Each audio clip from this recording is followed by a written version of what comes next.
Before we start this video, can you tell me in 5 seconds, what is the square root of 47?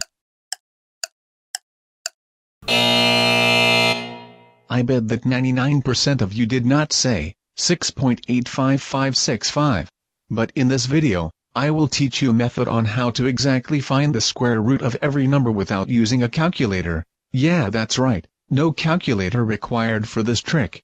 Like for example, if we wanted to find the square root of 111, firstly, we would have to do this special long division, in which we group these digits into pairs of 2, beginning from the decimal point to the leading digit, with lone digits being grouped by an imaginary 0. Next, we find the biggest number, when squared, is less or equal to the first paired digit. In our case, 1 would be our biggest squared number. Then afterwards, we subtract this squared number from our paired digit and then bring down the next paired digits for the next round of subtraction.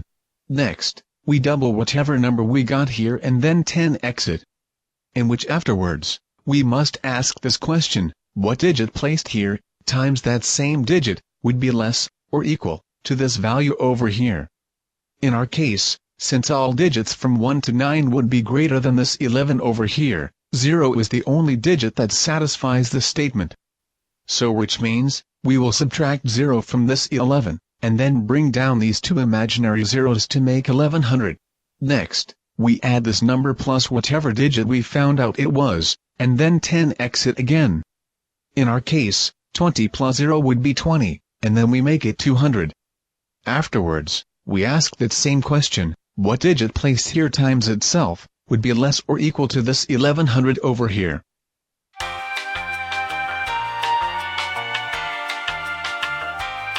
If you said 5, then you would be correct. As 5 times 205 equates to 1025, this is the biggest number that it can subtract from 1100. Which the difference is 75, and then bring down 2 more pairs of zeros. But as you can notice, the digits here is exactly equal to the digits of the square root of 111, which means we have the answer only up to 3 digits, but we can always continue for a more accurate answer. But from this point forward, we just do the process of summing up this number plus the digit here and then 10x it, in which afterwards we ask that same question of which is the biggest digit times itself, in which we take the difference of these two values, and then repeat as desired. In doing so, we get that the square root of 111 is 10.53565 blah blah blah. But now let's go evaluate the square root of pi over 1000, since pi is 3.1415 etc., and dividing it by 1000 would just make the decimal point shift left 3 times, which we can now go ahead and take the biggest squared number, which is 0, and then take the difference, which we bring down these two zeros and get 0 as our difference, and then we again repeat the process of putting 0 as our biggest squared number and then bringing down the next pair of numbers, until the value here is not 0, and then we ask the question of what digit here times itself is less or equal to this number here. In other words, what integer squared is less or equal to 31.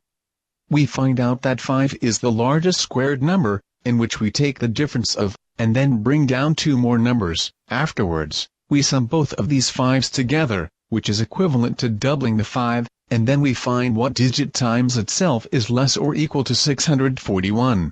We find out that 6 times 106 is just under 641, which we can now take the difference, which is 5, and then bring down this 15 to make 515. Then, we sum up this 106 and 6 together to get 112 and then 10x it. We rinse and repeat the process, and by doing so, we find out that the square root of pi over 1000 is about 0.056049912116 etc. Now, tell me, what's the square root of 5 squared minus 1? Let me know down in the comments below, and make sure to like, subscribe, and have a great day.